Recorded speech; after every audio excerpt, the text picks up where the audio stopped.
Great afternoon. Happy and blessed Wednesday, everyone. I hope you are doing well. It is super cold here in Fort Wayne, Indiana. I'm freezing. So, wherever you guys are, I hope you are warm and filled with warmth and kindness and loving kindness.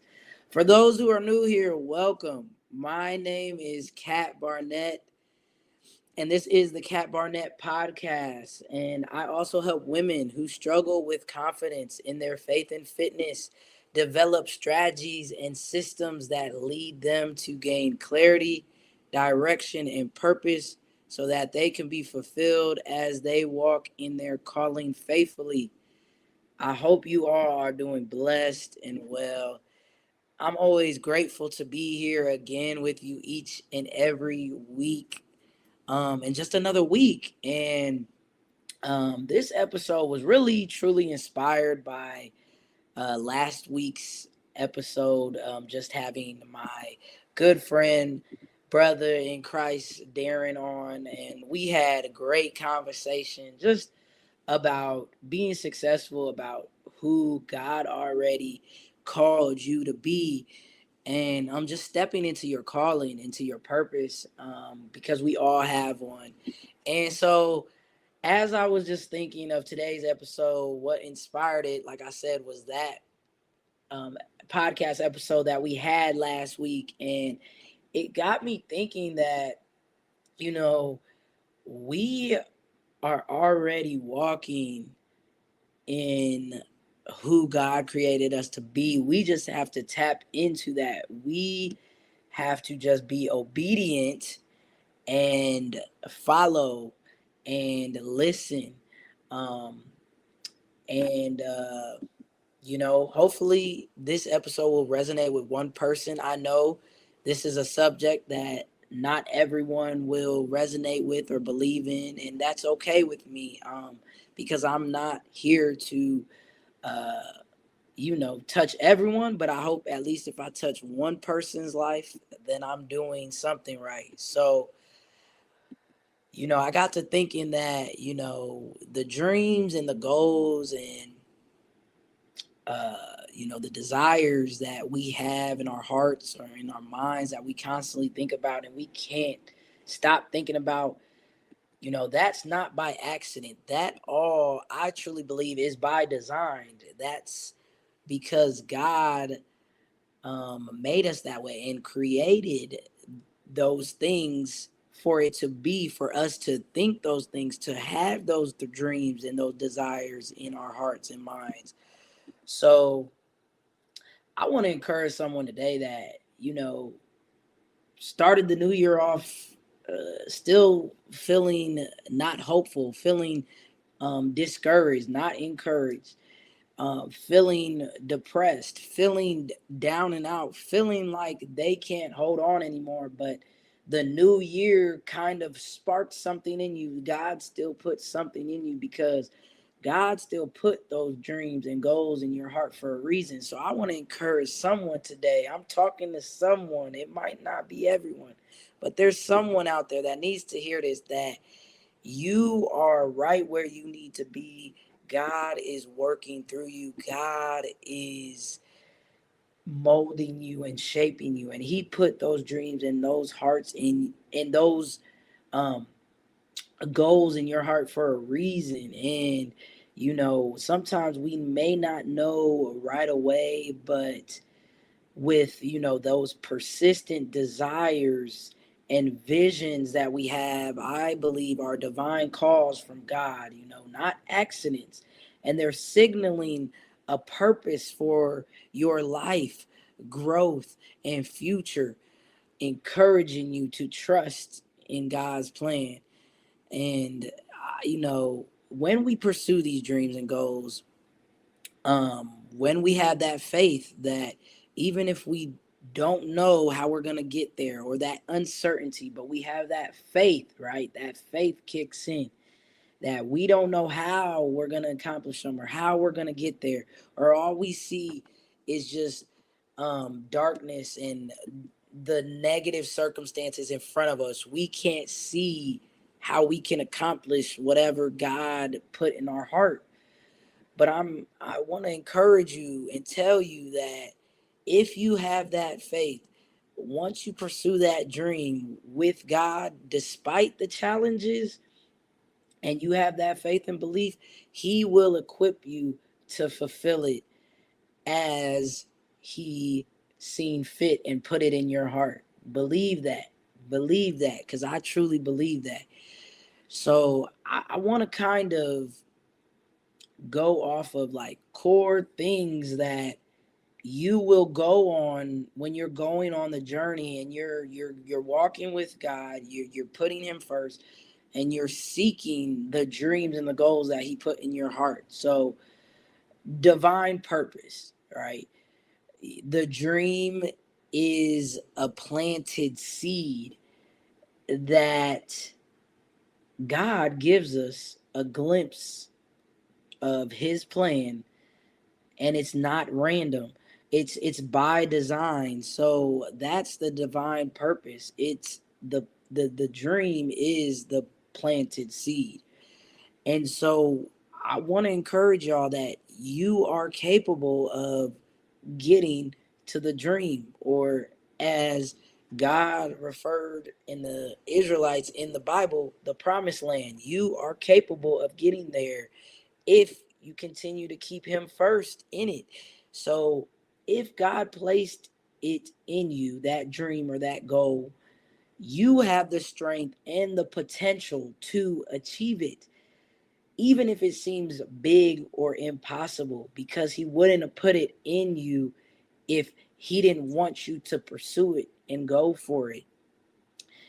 And that brings me to my next point is, when you're pursuing something, you have to know that there is purpose in the delay. What do I mean by that? So, challenges, setbacks, and delays aren't always roadblocks. Challenges, setbacks, and delays aren't always roadblocks, y'all, but they are part of God's process to shape and strengthen you. Like I was talking about, that molding, that pruning, to shape us in the person He's called us to be, to fulfill the dream or goal. So just remember, there is purpose in the delay. Also, trust and action is going to be the biggest thing when it comes to carrying out those dreams and goals that God put in your heart. It's a call to grow your faith. It's a call to see if you really want what you proclaim. Sometimes we have to know that we can't complain when we ask God for more things, for more stuff, and then when He is, putting a little bit of pressure on us, a little bit of weight to shape us into the person to become, to get those things and to keep those things, we can't complain when it's a little bit hard or uncomfortable, right? We have to keep moving forward persistently, not perfectly, persistently, and trusting in God's timing. Everything is by His time, not our time. I bought a shirt and I'm even wearing it underneath this crew neck. You just can't see it, and it's really cold, like I said, in Indiana. So when it's summertime, I'll wear it. But I'm wearing this shirt that says, um, "Your plan," and it's one flower, and then it says God's plan, and it's a whole bunch of beautiful flowers on this side. And I just think it's a perfect example of that. We want things to happen when we want them, on our time, when we think it's right for us, but everything is on God's timing. So when we trust in Him and believe that even though we're in something that we don't want to be, or it feels uncomfortable, or we don't like it, it's for our good. It's for our perfectly by design to help shape us and grow, and to help us grow into the person he wants us to be. Excuse me. So everything is not random. Once again, it's by his beautiful design. And I was looking up Bible verses in scripture that can relate to, and what does God say about putting those dreams in our heart for reason, in like a biblical text, in a biblical sense. So there's three Bible verses that I looked up, and I will go over those with you guys today. So the first one, and I'll be reading this from a Christian Standard Bible. Uh, so whatever you prefer, and then I can read it from an NLT version as well. So the first Bible verse is Psalm 37:4, and that reads here: "Take delight in the Lord, and He will give you your heart's desires." And that's from my Christian Standard Bible. From the NLT version, it says, "Delight yourself in the Lord, and He shall give you the desire of your heart." So that's telling us right then and there, if we keep God first and we put him first while we're going through and going for our goals and dreams, is that he will give us all our hearts and desires when we seek him first in it all. That's what that's telling me, and that's very encouraging and hopeful. If you are not encouraged and you're going through a season when you're stuck and you are losing hope, this is very encouraging for me, and I hope it is for you as well. The second Bible verse that I looked up was in, let's see, where did I have that? It is Jeremiah. It's going to be Jeremiah 29:11. And let's see what that reads.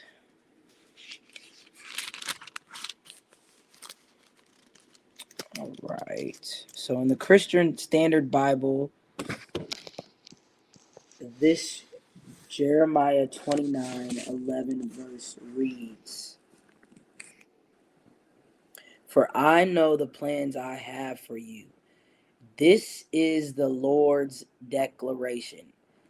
"Plans for your welfare, not for disaster, to give you a future and a hope." And from the NLT version, "For I know the plans I have for you, plans for hope and a future." Pretty self-explanatory there. Like, I can't even speak on that. Like, that just, it just warms my heart reading that, because it's encouraging. Like, it tells us that God has great plans for us. He wants to see us do well. He wants to see us reach our dreams and goals if it aligns with his will for our life. He wants that. So that's encouraging to me, that if we keep him first, he wants to see us reach our goals and our dreams. And so the last Bible verse that I will be reading to you guys is from 2 Corinthians 12, verses 9 through 10. And from the Christian Standard Bible, 2 Corinthians 12, verse 9 through 10 reads, "But he said to me, my grace is sufficient for you, for power is perfected in weakness. Therefore, I will most gladly boast all the more about my weaknesses so that Christ's power may reside in me. So, because of Christ, I am pleased in weaknesses, in insults, in catastrophes, in persecutions, and in pressures. For when I am weak, then I am strong. And for the NLT, God's power works best in weakness, turning struggles into strength for his glory. Oh my gosh, I feel like we in church, y'all. I am like, what? Did you just hear what I said? For God's power works best in weaknesses, turning struggles into strength for his glory. So whatever strength, whatever weakness we're going through, whatever struggle we're going through, whatever challenge, roadblock, setback, he will he will transform that struggle into strength that will produce fruit for his glory, goodness for his glory. Man, man. I hope somebody is feeling what I'm putting down. I hope you're getting value from what I'm putting down, because this is an episode I'm so happy and encouraged and excited that and grateful that I get to do and just speak this over you guys. So those are the 3 Bible verses I have for you guys. So when I just want to go over really quickly before we wrap this up, how to respond to such a calling or such a dream and goals that God puts in your heart. And I think the first one that's going to be important that you're going to need to have and use is discernment. And what discernment is, y'all, is to seek and to understand if the dream is truly divine or from your own mind. You have to discern if it's from you or from God. You have to really think things through in that sense. Number 2 is going to be pray and act. This is an action step. So this is going to be to align your pursuit with faith, is making the journey itself bring you closer to God. You're going to want to pray. And a bonus one I'll add in there is fast as well. Fasting is also going to help you get closer to God and have you focused and aligned. And the last one, y'all, is persevere. Persevere. Keep moving forward, trusting God's presence, even when things are hard, because God will never put more on you than you can bear. And just know whatever roadblock, whatever setback, whatever challenges is ahead as you're pursuing the dreams and the goals that God put in your heart, has no match for you when God is by your side and he's with you and walking with you every step of the way. So I hope someone it was encouraged by that message today, and I hope you guys have a great week and just stay encouraged. And as always, peace, love, and blessings, and see you guys back here next week for an exciting another episode. God bless.